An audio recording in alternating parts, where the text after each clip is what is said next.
I did send an email out yesterday about the film journal. So I'm assuming all of you got it, right? Yeah, okay.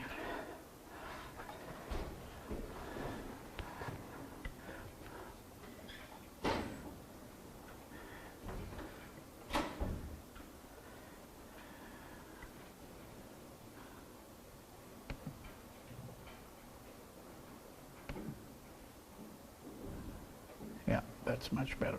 Okay.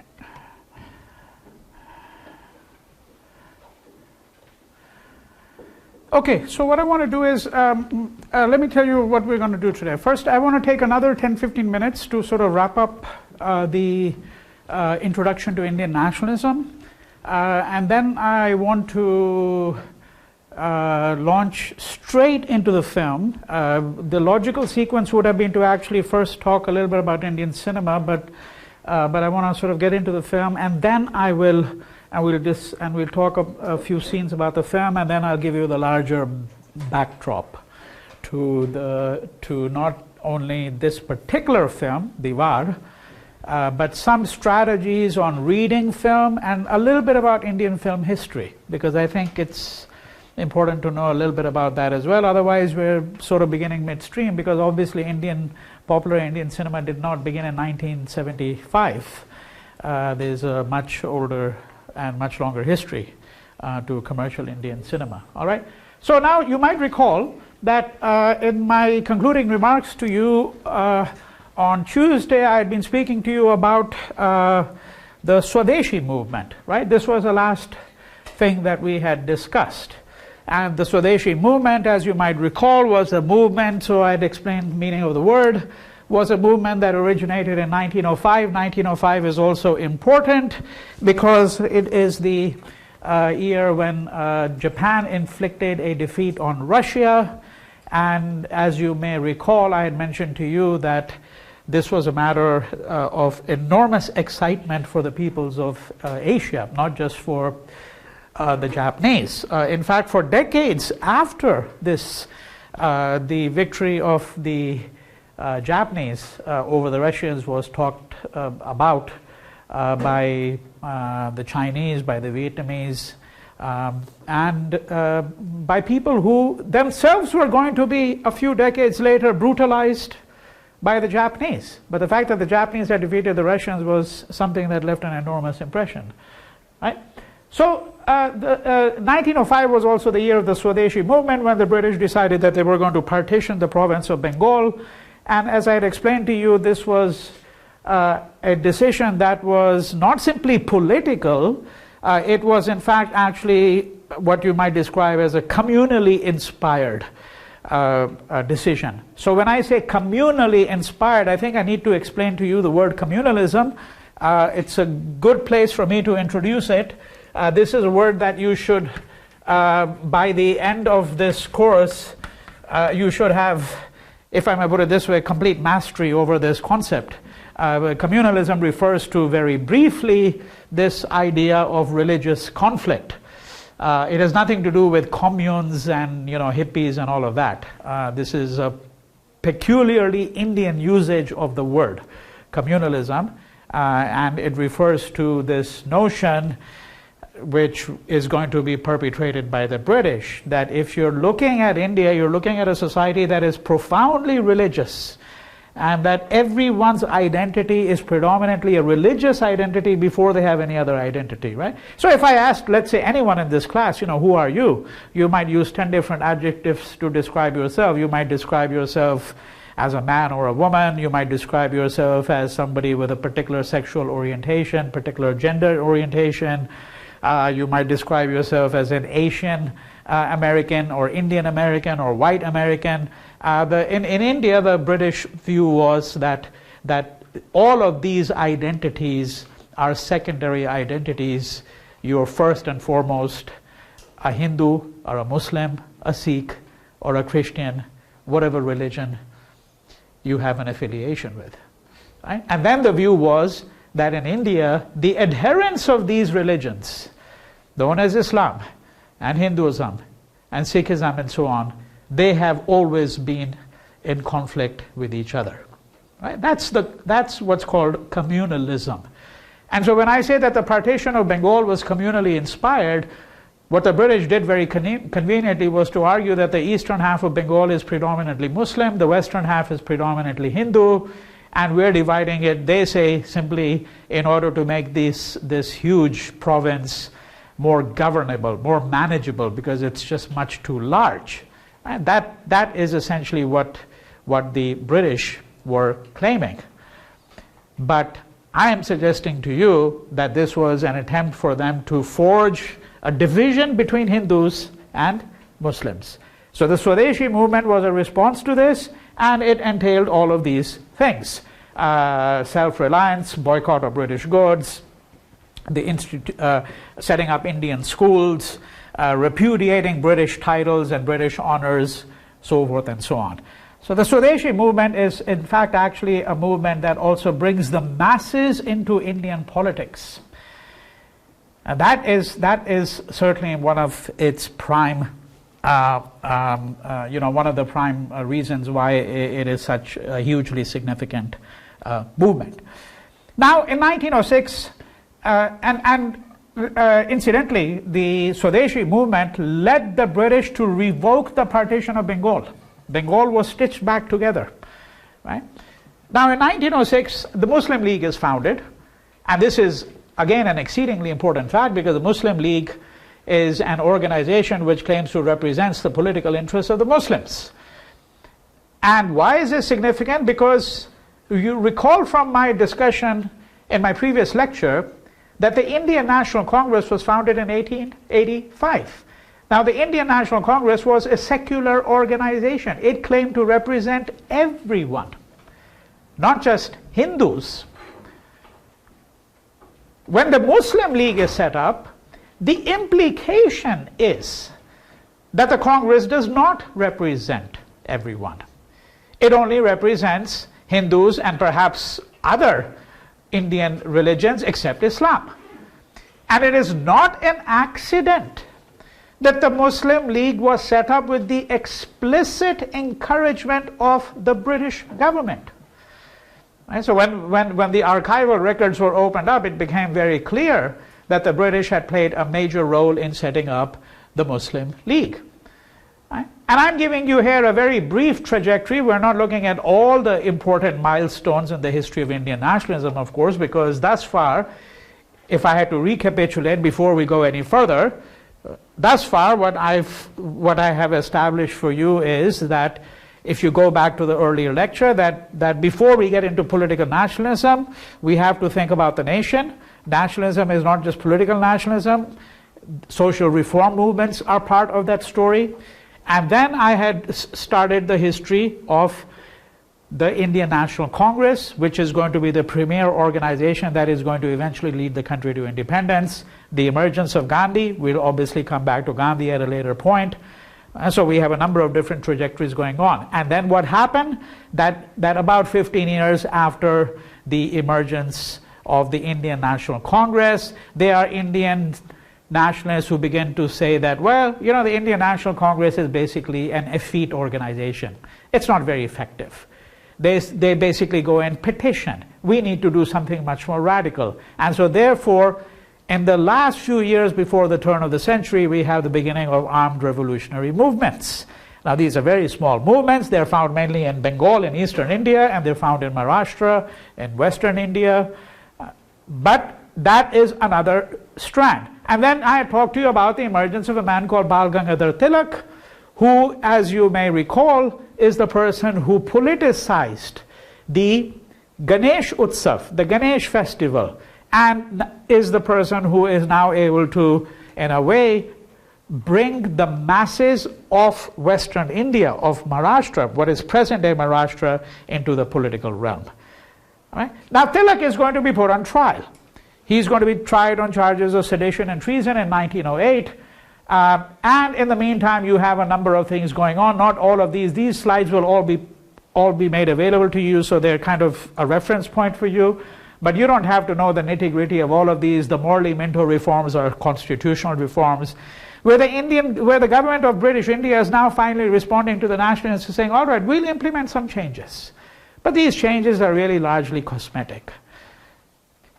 So, for example, they're responding to this request by Indians, by educated Indians, that they want to serve their own country. So they should be allowed to sit for the examination for being able to serve their own country, to join the Indian civil service.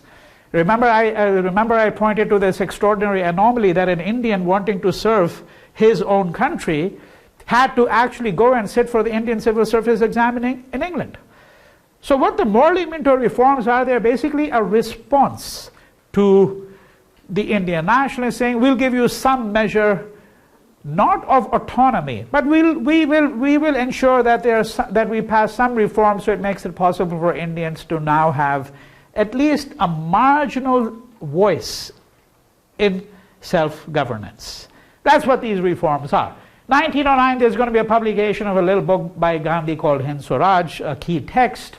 Not necessary to enter into the details of this at this particular juncture. And then in 1911, you have the revocation of the Bengal partition, and the British are also going to announce that they're going to build a new capital in India.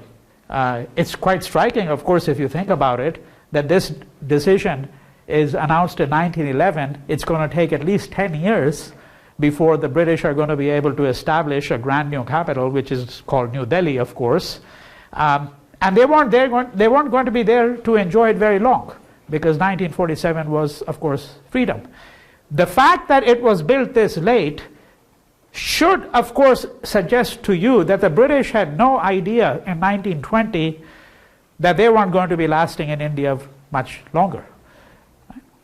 And, of course, I'm not getting here into the whole symbolic history, but these little things, and they're not so little, are exceedingly important. Because one of the reasons why the British built this was, and it's very grand for those of you who've been to New Delhi, you know exactly what I'm speaking about here, that it's so grand that it is, of course, imperial in structure. And what do these imperial structures do? They create a distance between the ruler and the ruled. I mean, have you ever thought why, for example, if you go to, let's say, the sites of the Mughal Empire once again, you know, gigantic palaces, which autocrats and dictators do even today, all the time, right? It creates a distance between the rulers and the ruled. And one of the things that the British were seeking to do was to ensure that they would be recognized as part of the lineage of the great imperial rulers of India. The Mughals had built a great empire, had built a great capital in Delhi, called Shahjahanabad, right? And this is exactly what the British sought to do. And of course, this also puts into question, I don't have the luxury of examining this claim here now, because that gets us really into the history of British India in a different way, but it seriously puts into question the whole British claim that they were different than the so-called despotic rulers of India that they had displaced, you know. Right? So this new capital is going to be built. There's a formal announcement that they're going to build a capital in 1911, and it's going to take, as I said, another decade. And then you have World War I, 1914 to 1918. India actually has a considerable role to play in it, even though India is a colony of the British, because when Britain went to war, it meant that all of Britain's colonies also went to war with the enemy. And there were over 1 million Indians who fought in World War I. 56,000 approximately were killed. Defending what? They're certainly not defending India. They're defending the British Empire. And so we can heap one irony upon another. But again, this is just a rough rudimentary outline for you to be able to think about some of these kinds of questions. And Mohandas Gandhi, upon whom I'm going to lavish some attention much later on in the course, you know, we had stopped where, you might remember, he had gone to London, and he had given his mother these vows. He spends 3 years in London, comes back to India for a very short period of time, for 1 year, and then goes to South Africa, and he's going to be in South Africa until the beginning of World War I. at which point he's going to come back to India. So he had been out of India for over 2 decades. For over 2 decades. But then when he returns to India in January 1915, then that becomes his permanent home. He's only going to go overseas for a very short trip on one occasion. And India is, of course, where he's going to conduct the next stage of his experiments in Satyagraha. Right? And this, there is no need for me to go through all of this here, because this is really for your reference. When when you are seeing a film and you see a reference to the Rowlatt Satyagraha, for example, then something like this might be useful. You might want to review it once these slides have been posted for you, and you'll have a much better understanding of the chronology. But what is important is really the following. Number one, that whatever one's view of Gandhi, there is but no question that he is going to institute a different kind of revolution than had ever been experienced in the annals of history. Right? Because he is going to primarily deploy the idea of mass nonviolent resistance. There have been historians who have contested to what extent Gandhi was able to do it successfully, whether in fact this was the only thing that was used in India, so forth and so on. We know that alongside the movement that he led, which went through various phases. So for example, 1920, the phase is called the non-cooperation movement. Right? And non-cooperation, even if you knew nothing about it, you can sort of make an intuitive, educated guess. It means that you cease to cooperate with the ruler. Because Gandhi's view always was, and this is a position that again can be contested, but his view was that there is never a story of oppression in which the oppressor in some sense or the other is not collaborating with the oppressor. It may be completely tacit. In this case, his view certainly was that British rule in India was not possible without the collaboration of a good number of Indians. Right? And that in many respects, Indians had in fact actually collaborated, not simply with British rule, but collaborated with the ruling ideology of materialism, for example. That Indians were seduced by the British in some ways. Which is why the word non-cooperation takes on a real meaning, because Gandhi is saying that the first thing that we do to establish our independence from our oppressor, right, is to not cooperate with the oppressor. Yeah, for those of you who study politics and psychology, you may have heard of something called the Stockholm Syndrome.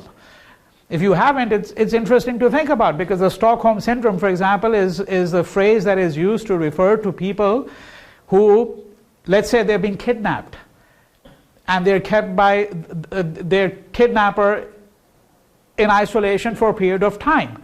And what you find is, over a period of time, the person who has been abducted begins to adopt the point of view of the person who has abducted him or her. Right? That's a Stockholm Syndrome.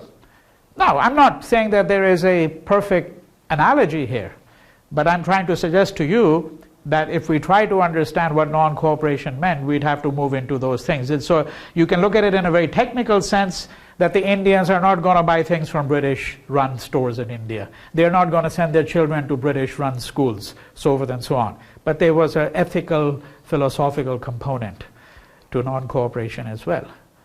Right? That the fundamental condition of our freedom is we have to first become self-reliant in some sense of the term. And 1930, you have another phase of it, the Salt Satyagraha, the famous march to the sea. This is the granddaddy of all marches, if I may put it this way. If you're trying to understand the student marches for gun control, where did the idiom of the march come from? The March to Washington, 1963, Martin Luther King at the Washington Memorial. Where did that idea of the march come from? All the civil rights activists studied what had transpired in India. So this is where Gandhi marches to the sea from Ahmedabad, from his ashram, and walks for 3 weeks and arrives at Dandi and breaks the salt laws. Again, the details are at this moment not critical, because we're simply taking a larger perspective here. So I had mentioned to you 2 important developments. So one obviously is Gandhian nonviolent resistance. What is the second? That there is a stream of people who are advocating revolutionary violence against the British. That doesn't mean that they were not in sympathy with Gandhi, but some felt disenchanted. And of course, many of them were young. The young often are restless and impatient and disenchanted. They want results very quickly.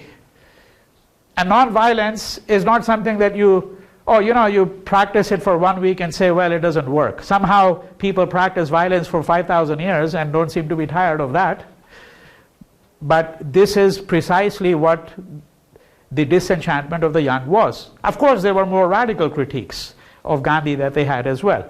But this second stream of revolutionary violence, as it's called, is very important for Indian cinema that we're going to be looking at, because it's easier to idolize and romanticize. And I had mentioned in my opening lecture last week Bhagat Singh. And so Bhagat Singh was part of that strand of young revolutionaries who are still idolized today in India. That was the second strand. And again, there are different levels of sophistication here. Many of them were people who were deeply influenced by communist ideology. Right? The Hindu right wing today, they're in a bit of a spot for this reason, because they immensely dislike Gandhi for various reasons. So they tend to idolize these young people. On the other hand, many of these youngsters were, like Bhagat Singh, were communists. Of course, the Hindu right wing doesn't like that at all either. So they always try to give you a sanitized version of Bhagat Singh. But Bhagat Singh was a committed communist.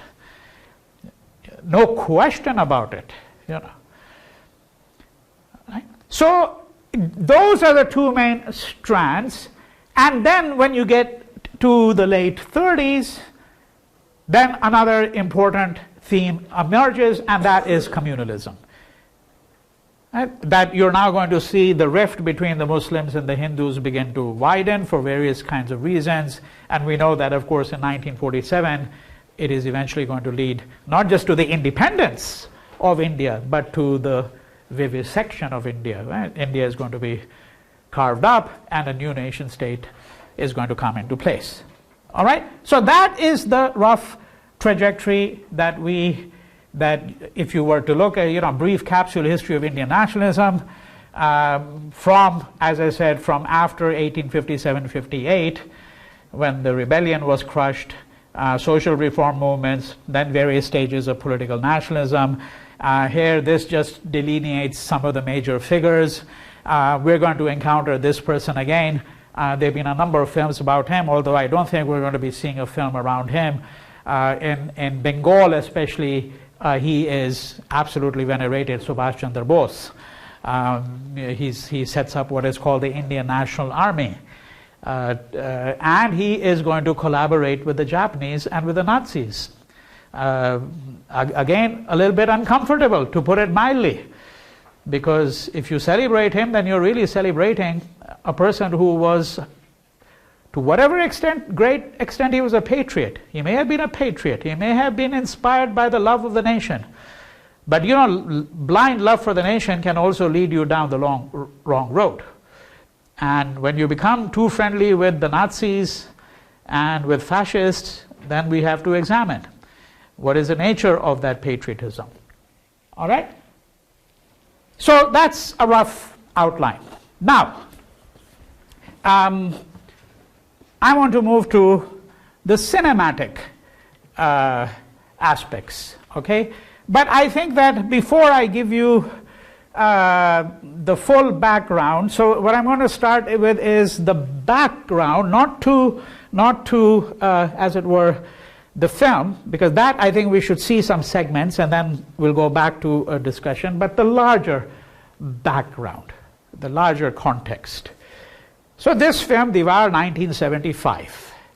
All right. Now India has been independent for how long? For 28 years at this juncture. Okay? And we have to ask ourselves, so there are three different trajectories that we need to think about at the moment. One is the larger picture, the larger political social picture in India in the 60s and the first half of the 1970s. Right? Secondly, we have to think a little bit about film history. We have to think a little bit about film history. And thirdly, then we turn our attention to the immediate context of Deewaar and some of the cinematic themes that it's playing around with, right? Before we can even get to a detailed analysis of some of the scenes. So we begin with the larger context first. And the larger context is, first and foremost, the end of a kind of Nehruvian secularism. Now I need to explain that a little bit, particularly those of you with no background in Indian history at all. You know. So Jawaharlal Nehru had been the first Prime Minister of India. When India became free, he became the Prime Minister of India, and he continued in that position until he died of a heart attack in 1964. Right? But he was not a dictator. Because some of you might be doing a quick mental calculation and saying, well, the guy ruled for 17 years. Well, he was elected to power. India had general elections. In fact, the first general elections in 1951 were a magnificent exercise in democracy, you know, unmatched anywhere in the world. I mean, it was a truly heroic enterprise to take a country that had become free 3.5 years ago and now had adopted universal franchise. Universal franchise. You know, everyone could vote. There was an age limit, of course, as there is in the US today, right? 18. So there's an age limit, but otherwise, it doesn't matter whether you're a man, woman, Muslim, Hindu, Buddhist, upper caste, billionaire, you know, pauper, everyone votes. That's universal franchise. And to take a country like that, which had been under colonial rule, I don't think that is often appreciated or understood what that meant. So Nehru was at the helm of the Congress Party. Mohandas Gandhi had been assassinated on 30th January 1948. And he rode the Congress to victory. The Indian National Congress, the same party that had led India to independence in a manner of speaking. And successive elections, the Congress won with large majorities usually, and Nehru was always back in the seat of the Prime Minister until his death in 1964. Now, Nehru also stood for a certain vision of secularism. And we need to spend a few minutes on that for a number of reasons. Because the commonly accepted meaning of secularism that you find in the West, in the United States, and particularly in France, is not the kind of secularism that prevailed in India. Which is not to say that the commonly accepted version of secularism that you find here is indeed a secularism to which the state actually adheres. I have always asked myself, why is it that every American president, I don't know about the present one, given that he has, forget about a low standard of morals, he doesn't have any, you know, to be blunt about it, right? And I'm not sure that going to church has any relationship to having morals anyhow. But every president of this country has had to make a demonstrable display of their Christianity. You go to church, you know. Right? But what is a hard version of secularism that the US in principle is bound to? A separation of church and state. The old formula, church and state.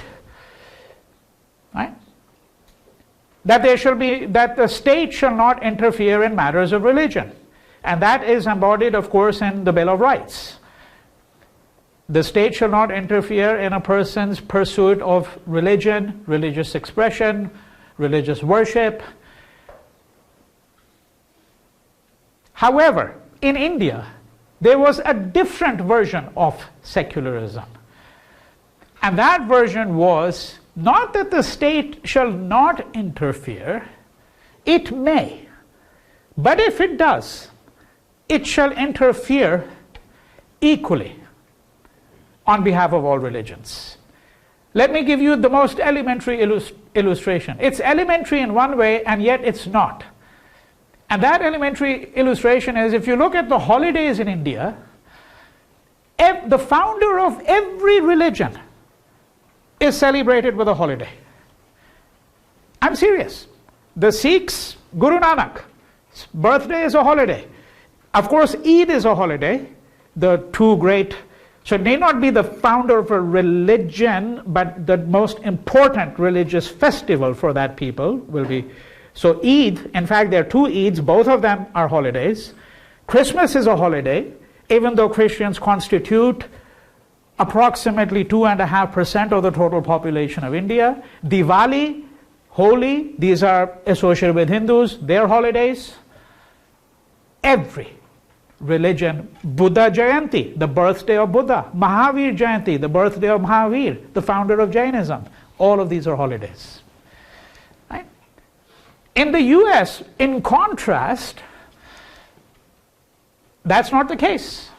Although they claim to have secularism here, Diwali is not a national holiday in this country. And if you were told, well, that's because the Hindus are too small a group of people, well, that's why I pointed out Christians are not like exactly an overwhelming majority in India, you know, right? And in fact, the interesting thing, I wrote a long essay on that, because, you know, when my children, I have two kids, and they were going to LA UST schools, and I found something very interesting. I found that there are a number of holidays which are not recognized as holidays, and in the LA USD calendar they are called Unmarked Days. So I said, what does Unmarked Days mean? And it didn't take me very long to discover that the Unmarked Days were Passover, for example. So you get a Jewish holiday, but they can't call it that, because if they call it that, they know that the Muslims are going to say, we want a holiday, the Hindus are going to say, we want a holiday, right? It's interesting. I mean, it's basically subterfuge. That's what it is. But even if you don't accept that, let's say you came to your own conclusion on that, I think you'd have to reckon with the fact that, in fact, the only religion that is officially recognized really in this secular country is Christmas, is Christianity through Christmas. Right? Certainly there is no holiday for the Buddhists or for the Jains or the Buddhists. There are hundreds of millions of them around the world. So you understand what I mean? That secularism, I'm saying that even the formal hard model here, frankly, is not observed. But this was not the model in India anyhow. In India, it was a model whereby the idea was we understand that religion occupies a certain place in the life of this country. And we give it due recognition. But we have to ensure that we don't recognize one group more than any other religious group. Yes? And so what you're saying is that all of these were Nehru's ideas and they went back to like the Indian National Congress? So what I'm saying when I talk about the end of Nehruvian secularism is that after the passing of Nehru, this idea, because under Nehru's dispensation, this idea of secularism was really observed in India. There may have been times when the state might have become a little soft, possibly, one could argue that, but on the whole this ideal was observed. What we are going to find is that by the time you get into the late 60s, a creeping kind of Hindu nationalism is going to begin to make its way. Slowly but surely. Yes? Before you go on, I just want to understand more of the secularism part. Yes. So do you think the reason why Christianity is so much like celebrated here Yeah. is because like how it was founding. So from what I've read, Yeah. back in the 1700s when America was sort of being founded, a lot of laws was taken from the Yeah. from the Christian church. Yeah. But in India, when it was being founded, Yeah. becoming independent, there were already a lot of religions in play. Like Muslims were already there, Indians were already there, Yeah. Hindus were already there. Yeah. So do you think that has to do with Oh, of course. I mean, what will be claimed here is that the recognition of Christianity is simply acknowledging the fact that the roots of this country's traditions are Judeo-Christian, right? The founding fathers were all Christian figures, as they're called. But of course, we can easily complicate this because the roots were that, partially because, of course, they made sure that they wiped out all the indigenous American Indian religions, for example. Right? But not only that, what is singularly interesting is that whatever the origins might have been, so let's say if you take circa 1800, how many Asians do you think there were in the US at that time? Hardly any. Hardly any. Asians. How many Chinese or Indians? None, right? Now what we find is that the composition has changed, which is why, of course, we understand that a society evolves over a period of time. The question is whether, in the matter of religion, the state here has actually acknowledged that. Fundamentally, it is not. Fundamentally, it is not.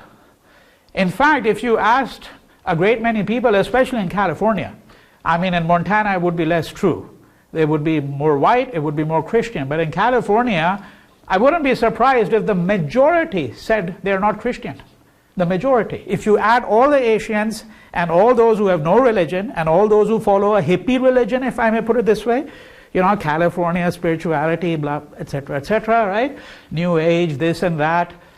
Majority of them actually are not Christians at all in the state of California. So there'll be lots of reasons for that.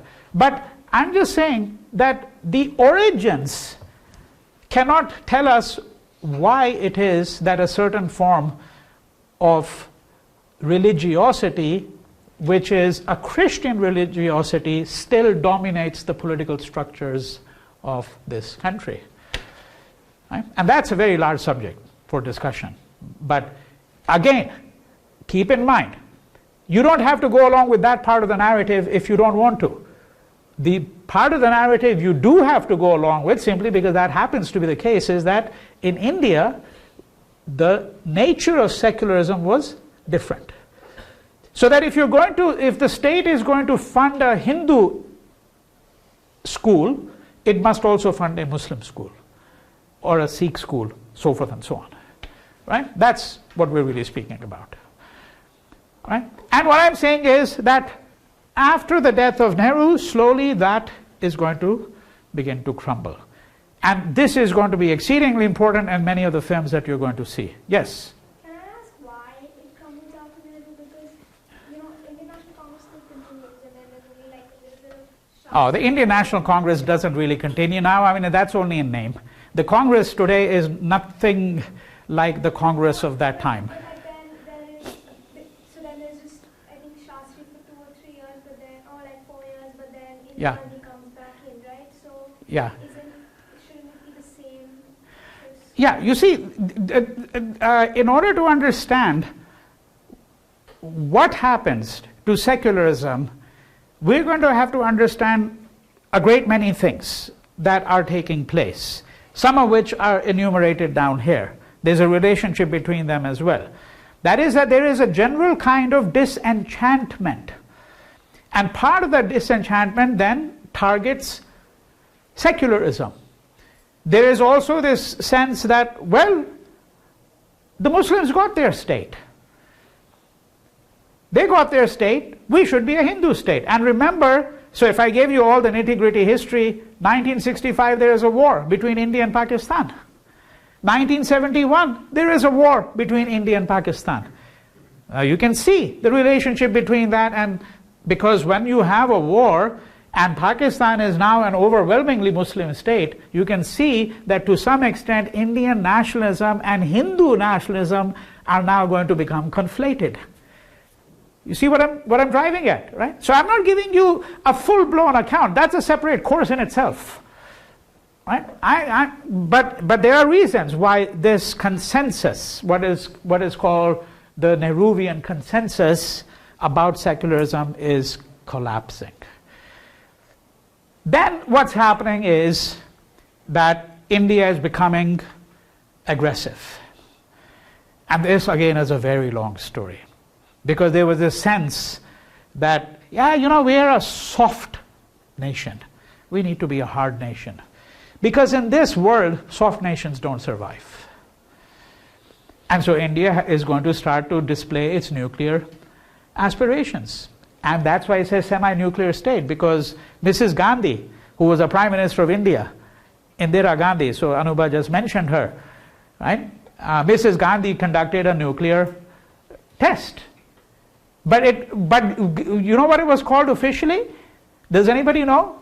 It was called PNE.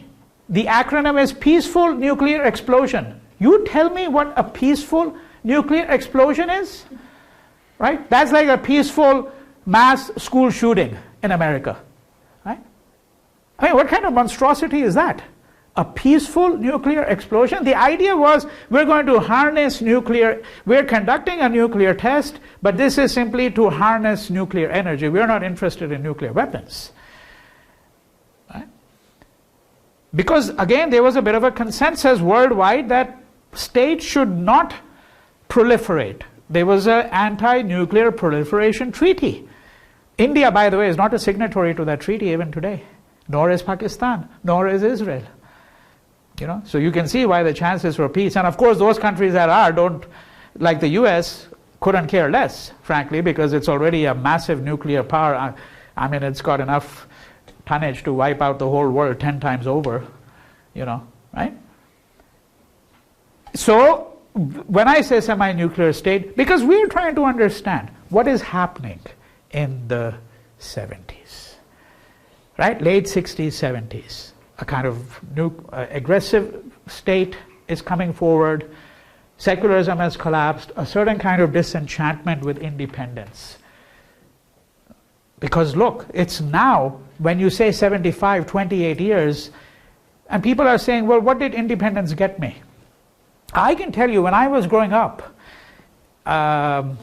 in Delhi in the late 60s and the 70s, I can tell you there were acute shortages of major commodities, like milk. You had to get up early in the morning, you had to go to a DMS milk depot. DMS is Delhi Milk Scheme. You only got a limited amount of milk. Right? And we weren't a rich family, but we weren't poor by any stretch of the imagination. We were middle class. Right? So you can imagine what life was like for people who are much lower down the social economic ladder. And people are beginning to say, all right, so we got rid of the British. Unemployment is very high. Deewaar, you've seen it. Much of the film is also about unemployment. Right? Because you have to think, what are the themes that are coming in? Why is Amitabh the iconic figure of the angry young man? Because what are your options at that point in life? Of course, he's angry for many kinds of reasons. He's been tattooed on his, arm. There's a traumatic film history, all of that, right? And Faiz, the great poet, the great Pakistani poet, spoke for all Indians. These two lines, ye daag daag ujala, ye shab gazida sahar, wo intazar tha jiska, ye wo sahar to nahi. So ye daag daag ujala, this stained daybreak, right? This smudged night, that which we awaited, wo intazar tha jiska, that which we awaited, the dawn of freedom, that dawn never came. Right? That's what he's fundamentally saying. So you have the problem of unemployment, you have labor unions, striking workers. What was the fate of the common man? That is the larger context. Now, very quickly before we get to a few of the scenes. Cinematic history, a little bit about that. And I've written about it, so if you have to read my book to, to get sort of the picture. Because Amitabh, by the way, is sort of like not the first superstar, he's the second one. The first one had a very short run, a man called Rajesh Khanna. And my gosh, I remember I was living in Indonesia in 1972 and in Jakarta, and he came to Jakarta in 1972, and there was a fairly large Indian population there. And the airport, young women fans of his, it was a mob scene. He was the darling, absolute darling of Indian fans. The first superstar, but he had a very, very short run. Amitabh came onto the scene and just completely eclipsed him. He was already, partly because Rajesh Khanna was a horrible actor, he simply didn't have, if I may put it this way, the versatility. So, good riddance. 2-3 years, that's good enough for him to be a superstar, and then someone else comes along. But before this happens, popular Indian cinema was really dominated by three, I'm talking about the male actors here, dominated by three men. Raj Kapoor, Dilip Kumar, Dev Anand. And fortuitously, all of them, by about the early 70s, were starting to fade away, fortuitously. So the time was ripe for the emergence of someone, and that would become Amitabh Bachchan, who is still, in some ways, the reigning superstar. He doesn't come in too many films now in comparison, although he still comes in quite a few films. But in the 70s, 80s, he was inescapable. 1973, he appeared in a film. He appeared in a number of films and almost seemed to go into obscurity, but then in 1973, there was a film called Zanjeer, which means chains, and that sort of brought him back into the limelight. And then 75 was the year when everything clicked, because there was not only Deewaar, there was another huge film called Sholay. For those of you who know commercial Indian cinema, you would know that film was enormous success and is still spoken about. The dialogues in that film and this film, some of them, are still part of the common memory of most Indians, So like that famous line which we'll see in Deewaar, when the two brothers meet under the bridge, and he says, mere paas, baglo hai, gaadiyan hai, kapde hain, tere paas kya hai? Mere paas maa hai, I have mother. It's absolutely bizarre, over the top, you might say, but this kind of deification of the mother, So, this is mocked and parodied and imitated in countless number of places and dialogues. For example, in Delhi, just to give you an illustration, you can see this anecdote is not far off, because I'm describing the culture of the film as well. So in Delhi, you have these private clubs. Like one private club is called IIC, India International Center. Now the membership in this club is really a coveted membership. It's very hard to get into it, And so there was this newspaper full page story on these private clubs, and the scene is, mere paas bungalow hai, gaadi hai, tere paas kya hai? Mere paas IIC membership hai. It was just, and of course you knew it was right taken from Deewaar. So that's how it works, you see. And you have to be attentive to these things to see the place this has in the popular culture. All right? So the film history I'm telling you is, again, very rudimentary, brief, but just to give you an idea that commercial Hindi cinema kicks off in the 20s. By the late 30s, early 40s, I'd say it's well established. All right? Because if you think to yourself, you might say, well, Bollywood seems to have captured the world in recent years, but Bollywood's been around. It wasn't called Bollywood back then, and actually the word Bollywood, I'm going to argue later on, not right now, it really refers to a certain phase, a new phase of Indian cinema, although now it's used generically for mainstream Hindi cinema. Right? But why is some of this early history important? Because as an illustration, some of the filmmakers were obviously interested in displaying nationalist patriotic sentiments. But what was the problem? There was the censor. India was under colonial rule. So you had to find ways to say things that would escape the censor's eye. And this is where, of course, if the censors didn't have a sufficient command over the language, for example, then they might not be able to get the nuances of something that's being said.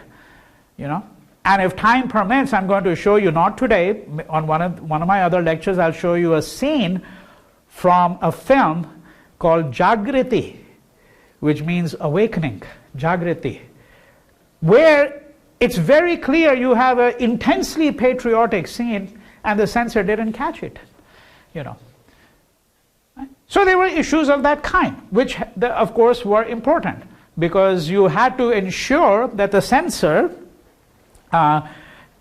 did not cut the scene. Obviously, if there was an explicit patriotic scene which showed the British as brutal and barbarians, you don't think that the scene is going to survive. Of course it's not. The censors would remove it immediately. Right? Now, there are all kinds of interesting complications, which, again, if I was now doing a 4-quarter course, I would get into all of these in some detail. Let me give you an illustration once again, because I think it's important for you to understand what the limitations are, or what we can do as well. Which is that when partition took place in 1947, something else happened. Indian film industry got partitioned. Everything got partitioned. The film industry had a lot of important Muslim figures, lots of them. A lot of the screenplay writers were Muslims. The short stories, often on which the films were based, were written by Muslims. Many of the Muslim actors who stayed behind in India took on Hindu names.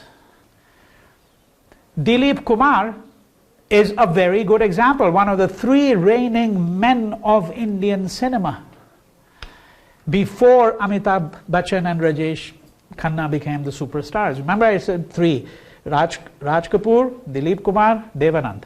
And I said fortuitously, for Amitabh Bachchan, by early 1970 they were kind of fading away. But Dilip Kumar was a major figure. But he was a Muslim, but he took on a Hindu name. And when partition took place, it meant that some of the people who had worked in the Bombay film industry, some stayed on in India, some moved to Pakistan. A lot of the lyricists. So you should look at the titles. When I say titles, I don't mean the subtitles, I mean the actual titles, right? Who did the screenplay, who did the direction, who did the sound, and you'll see the large number of Muslim names for those of you who recognize them. Who's Noshad, for example, that's a Muslim name, major figure. Right? So there were implications of partition for the Indian film industry as well, but it picked up. It picked up. I think the first few years after partition were difficult. It picked up. It was already a large industry. It got a momentum. And of course, there are all kinds of other interesting questions, such as the fact, why is it that India was able to develop such a large film industry? And incidentally, we're only doing Hindi language films. We're not even doing Tamil cinema. If you go down to South India, I mean, this is almost a religion. Popular cinema is a religion. Some of the actors, Rajnikant, I mean, you mention his name and the whole city will come to a standstill. When a major actor or actress dies, I mean, the whole city is in mourning for 3 days. I don't think anything like that's going to happen when Angelina or one of these people passes away at some point. Tom Cruise, okay, what's going to happen? Some people will show up in bow and ties and do their usual. But in India, when someone like that dies, I mean, the whole city comes to a standstill. And there are going to be some people who are going to be burning themselves to death. We won't get into the whole philosophy of that. You know, why is this kind of passion such an animating force? It's important if you were doing a larger survey of the whole culture of cinema. So we're only looking at Hindi language cinema. Hindi, Hindustani, Urdu, as it were, right? North Indian. And when I speak about the partition, I want to reinforce, therefore, this sense that the Indian film industry suffered, it recuperated for a large number of reasons, but one of the things we also have to understand is that there are a great many things that fed into, because remember the question I started with 2 minutes ago, why is it that India has such a, because there were various kinds of theater traditions, folk traditions, and then of course, what I pointed out in my first lecture, the huge, immense reservoir of Indian myths, right? The mythic world which a filmmaker could draw upon, all right? I think that's all you really need to know about, at least for our purposes. So let us now first turn, I hope I don't have to log it again, because sometimes what happens is these things, they get logged out. I want to go to 19 minutes 45 seconds. Okay, we're almost there. So I'm assuming all of you have seen the film, because I don't have time to obviously go over the plot and all of that, okay? So, gali gali mein shor hai. Throughout, in every lane, people are shouting, right? Shor hai, chor hai, he's a chor, he's a thief. Okay. Okay, let's watch this. Oh! Okay, hang on a minute. What happened to... I thought we had the display here. Hang on a minute. System preferences, okay.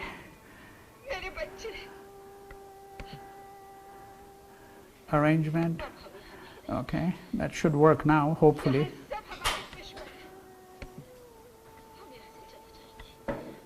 There we go. We have to go back just a few seconds, because that's the main thing. Okay, no, we've missed the real significance of this. Okay. See what's happening? It zooms to the calendar on the wall. The calendar has a picture of Marine Drive, and that becomes the scene. And what's going to happen, if you've read my book as well, and if you've seen the film, there's going to be a reverse movement, not zooming out there, zooming back in, much later on, okay? Now we need to just stop here for a second, because this is one of the great themes that we just saw of Indian cinema, and that is the movement of people, huge number of people, from the countryside to the city.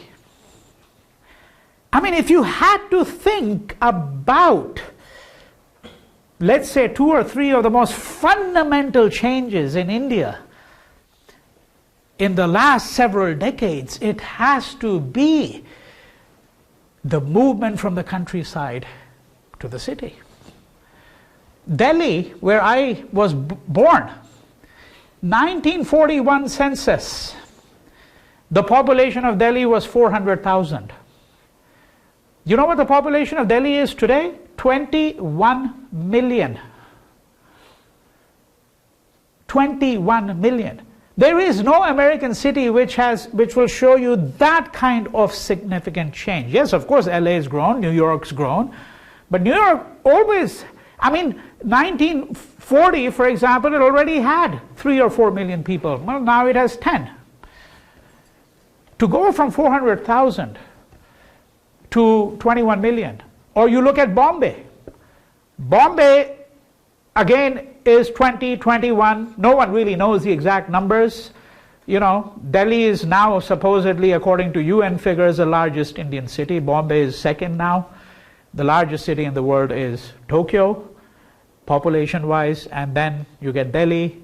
Bombay will be in the top 5. Cairo will be another. There's no American or European city which even comes remotely close, obviously, right? But what is the point here? The point here is that the cinema reflects that story. Because where are they moving from? They're moving from a smaller town or the countryside in a way to Bombay. And much of Indian cinema of this kind, there is a relationship between cinema and the city. Cinema and the city. You can speak of the city generically, but it is not just the city, it is Bombay, now called Mumbai. There is a difference, by the way, but we'll have to leave that aside. You know, okay? So there's a very specific relationship between cinema and the city. Bombay was also, by the way, and the relationship here is multi-pronged, because Bombay is also and has been the seat of the film industry. Right? That's where the film industry is based.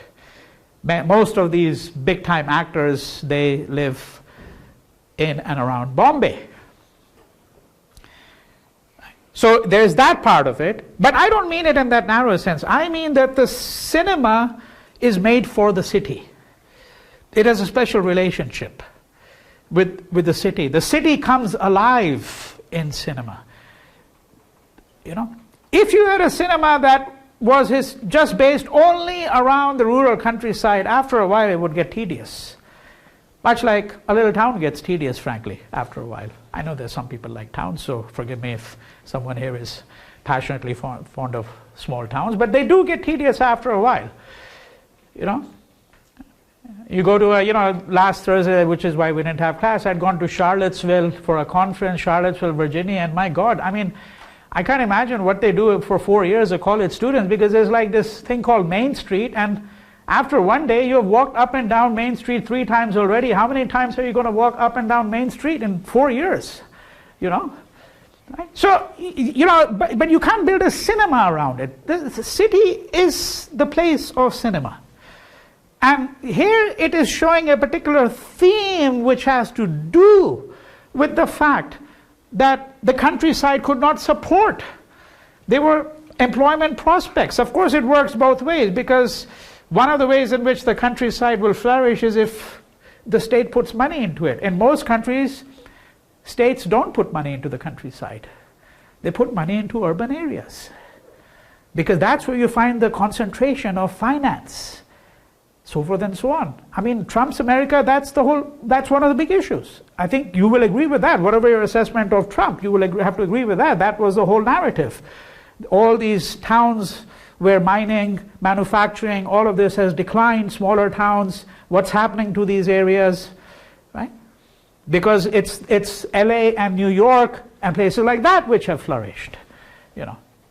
All right, so we've seen a number of things in this little segment.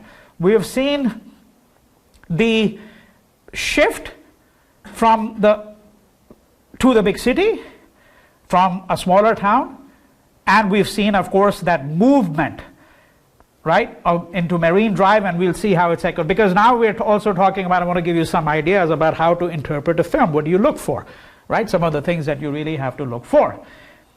I should also say that, and there is a slide which I'll show you, if not today then next time, because we'll probably continue with this for a little bit longer in my next lecture, that this film is a classic illustration of how the family goes from 4 to 3 to 2 to 1. What do I mean by that? What I mean by that is it's a family of 4. Right?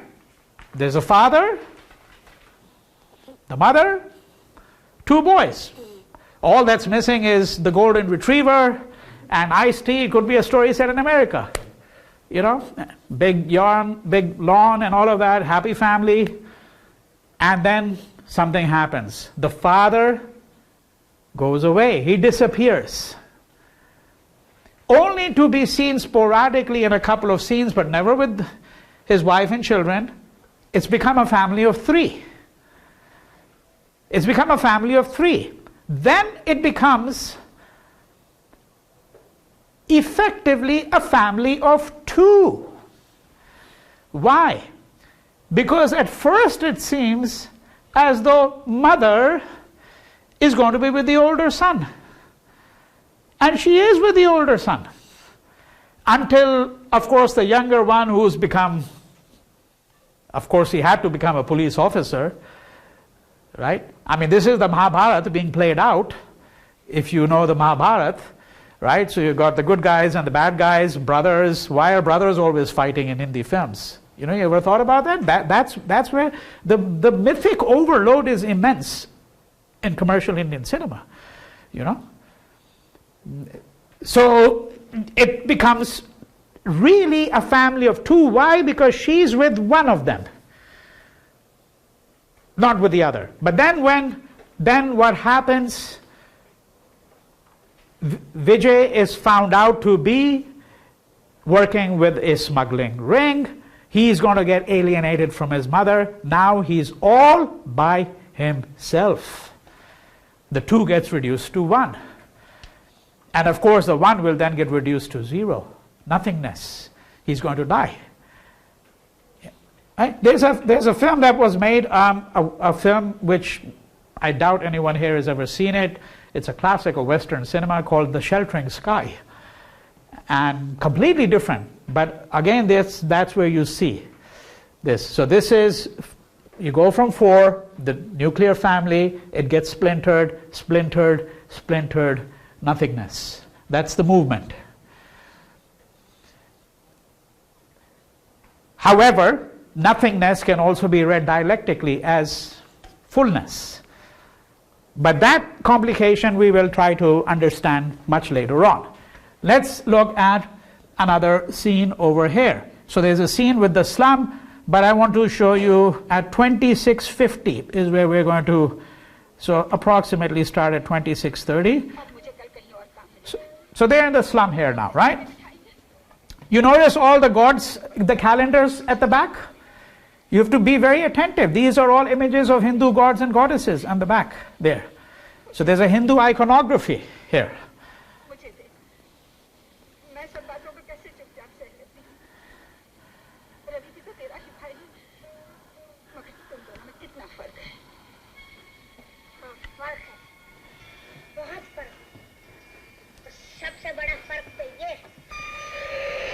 Mera baap chor hai. My father is a thief. That's what it says. Train. Did anyone here catch how often the train comes in? Fleeting scene and then it's gone. Trains have a big narrative to play in Indian society and history. You know, you could write the history of America now and trains wouldn't matter at all because hardly anyone takes them. That was not true in America, of course, a long time ago. But here you see this. Okay, so he doesn't, he's the atheist, right? Doesn't believe in going to the temple and all of that, so he's the non-believer. And then there's this, I mean, by the way, I would be very curious to know, let me stop here for a second because I think it's important. I want a candid answer. How many of you, after having watched a film, thought to yourself that Vijay is by far the more interesting of the 2?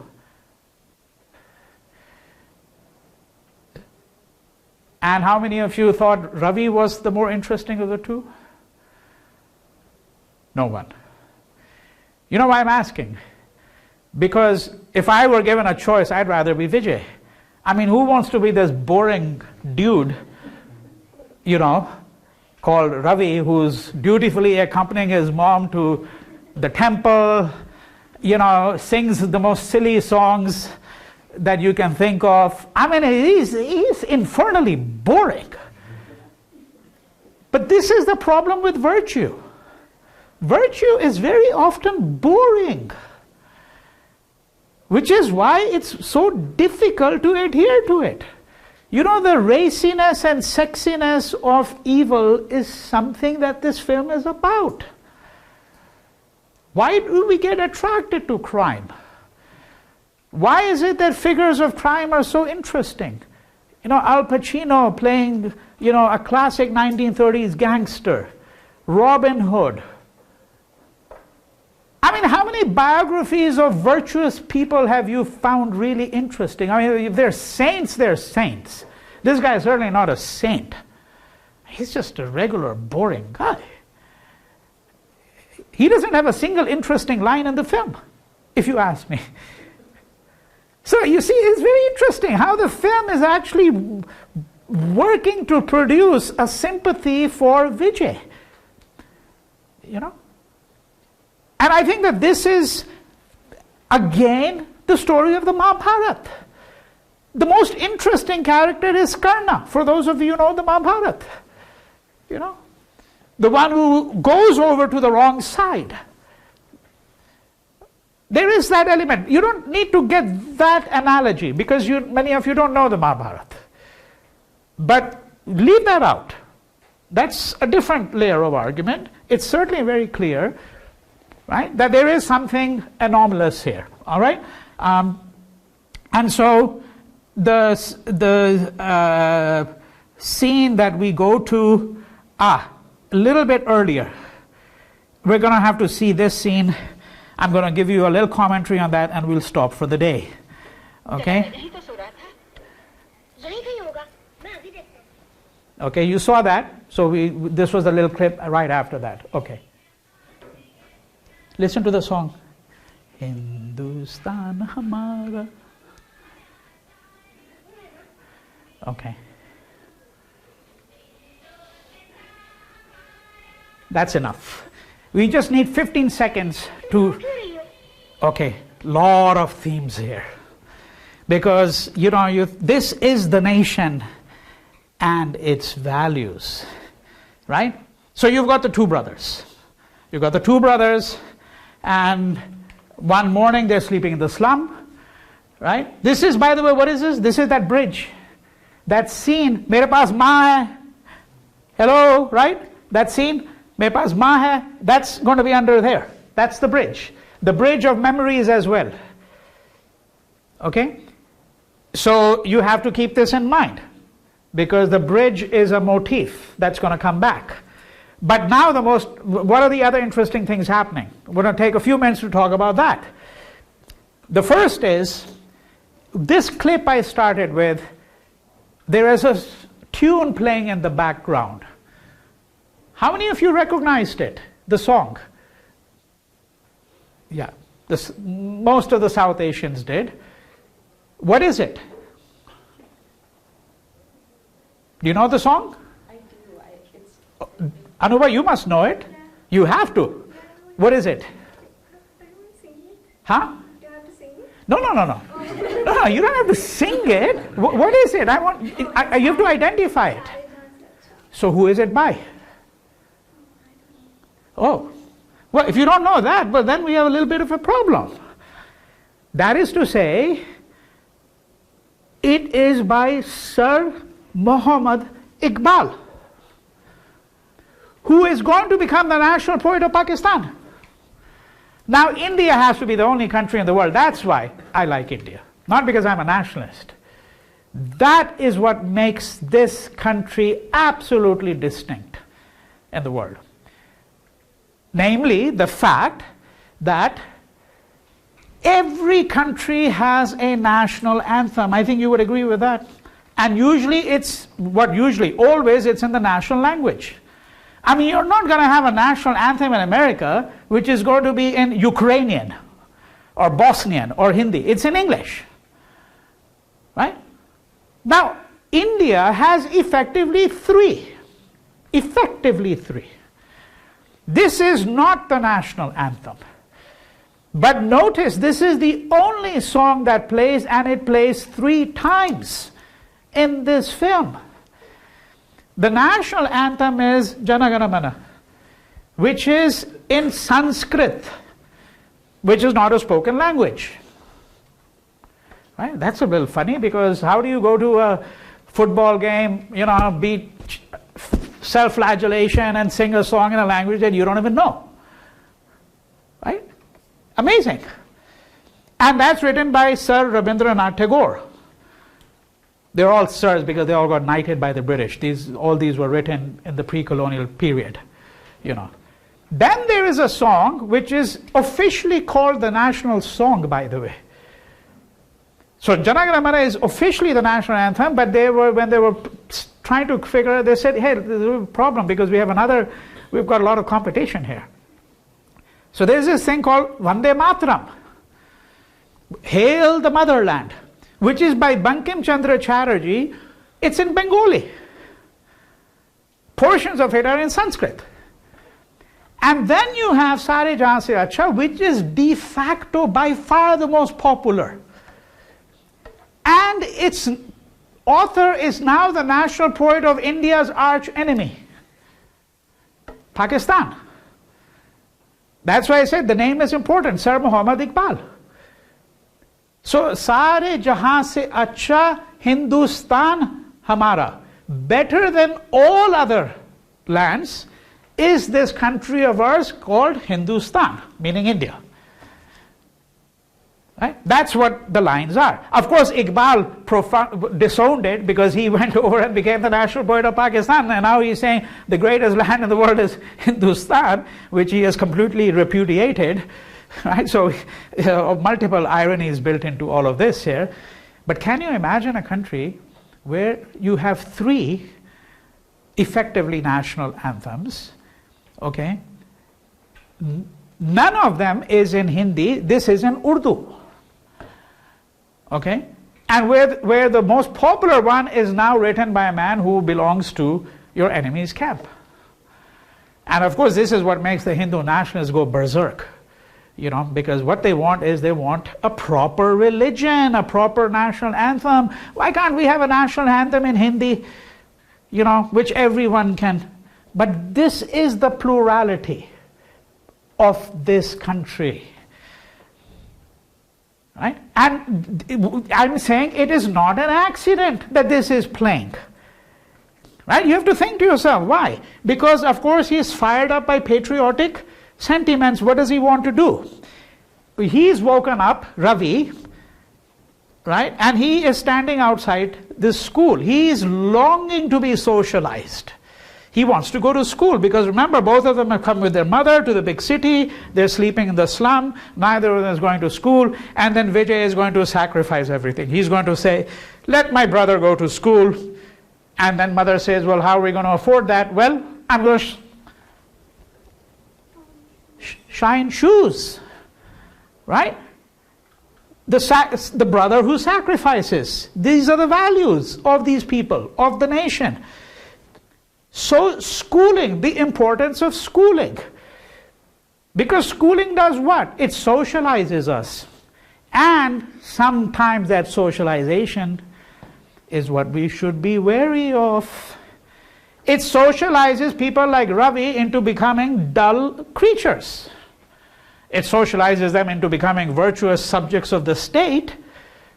Yes, he's a police officer, but that's what socializes. Why is it that the state insists that you all go to school? Right? Because this is the way you get socialized into accepting the ideology of the nation state. Remember, Vijay is outside that ideology of the nation state. It's not an accident that he has not gone to school. Right? This is how it's set up. I mean, and that's why when you see something like this, you can see that there's a great deal going into the composition of these scenes, So the bifurcation between the two brothers is multifold. It's not just good and bad. It's socialization, no socialization. Ravi is, if I may put it this way, the loyal subject of a nation state. And he is going to be the arm of the nation state. Because the most visible arm of the nation state is the machinery of law and order. And he is going to join the police force. And Vijay is going to join a smuggling ring, and he's what in India is called, you've heard that expression even in America, but in India it's very common, he's anti-national. He's working against the interests of the nation because he's engaging in illegal activities, such as smuggling. Right? So this is where, I'd love to go on. Yeah, I never get tired of these things, but we're past time. All right, so we're going to spend a little bit more time on this film, and we're going to see a few more clips, but I hope you can see that, the few clips I've shown you, I mean, if I wrote down everything I'd said, that's like 4,000, 5,000 words. I'm only asking you to write 500 words minimum, but that's what you do is you take a scene and you sort of think about it. What's going on? How is it structured? What is it telling us about nation, nationalism, values, right? All right, we stop here.